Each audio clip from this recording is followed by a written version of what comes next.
Hey guys, this is Jennifer with the Vivo Real Estate team, and it is Spooktober, so I've got my little Day of the Dead shirt going on.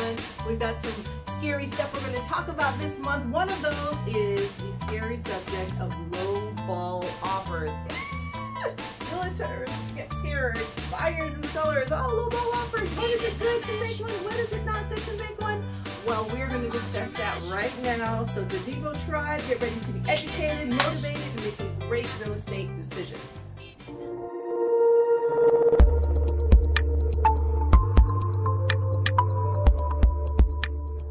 All right, guys, low ball offers. Point number one, my buyer comes to me and says, Jennifer, when is it a good time to make a low ball offer? You go to your realtor, when is it a good time? You want to put that offer maybe 10%, 5% less than the purchase price. Maybe that house is $200,000 and you want to offer $180,000.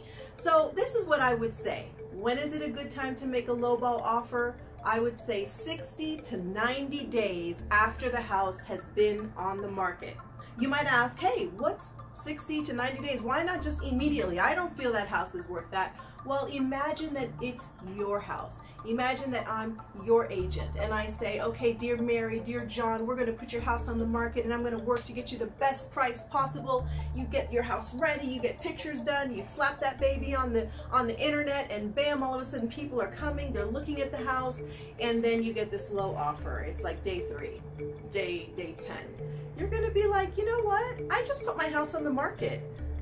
This is a low offer, I get that, but I don't need to deal with that right now. There's more time. I'm just going to market my house more. I'm going to talk to my agent. So the reason that you want to wait 60 to 90, really 90 days, that's like 2 or 3 months out.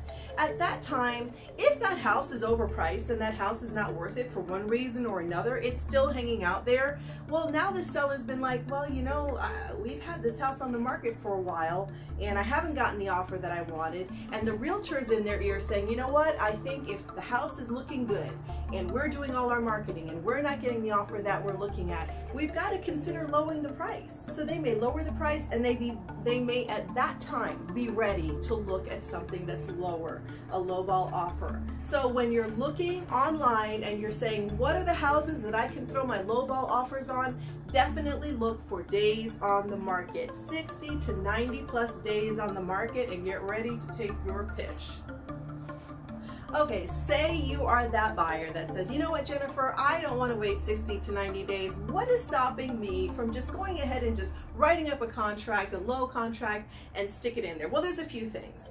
Number one, and we hear this a lot, you're going to offend the seller. It could happen.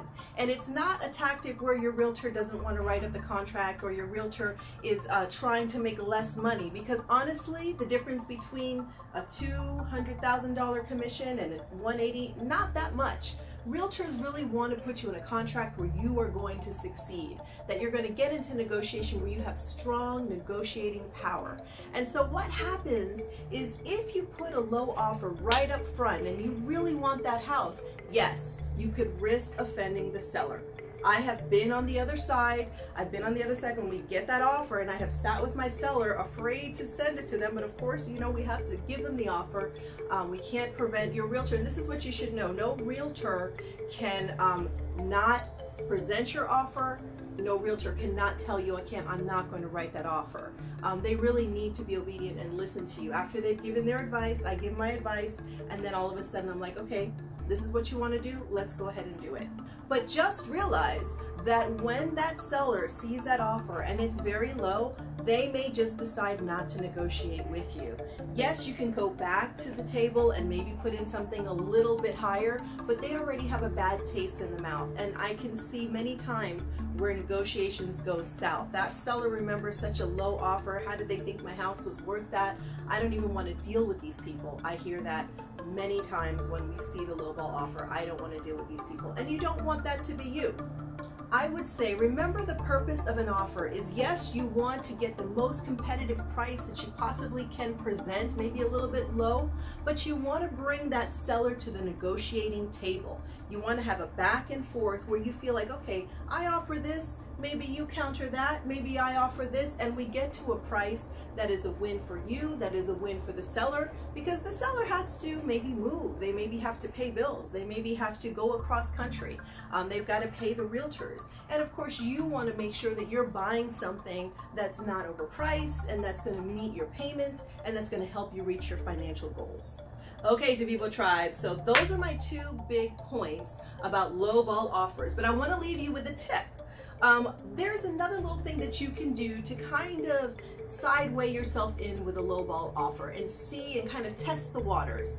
Have your agent give a call to the listing agent, and the conversation would kind of go like this. Hey, Mr. Listing Agent, I represent buyer X, and we were thinking about putting an offer of X amount. Would it make sense to present that offer? Would your seller be open to taking a look at that offer, and would you present that offer? And just that little conversation, you can gauge the response of the seller. There could be a very motivated seller, and that listing agent will say, you know what? Let's get it in front of them. They've got to sell. Bring me that offer. Or you could get another response, which would be like, you know what? No, there's no way right now that my seller would even consider an offer like that. They would actually be offended with it. And so in that case, you can save yourself some time and energy before you decide, hey, does this house seem like I should put in a lowball offer? Okay guys, that concludes this episode of our spooktacular real estate episode for the month of Spooktober.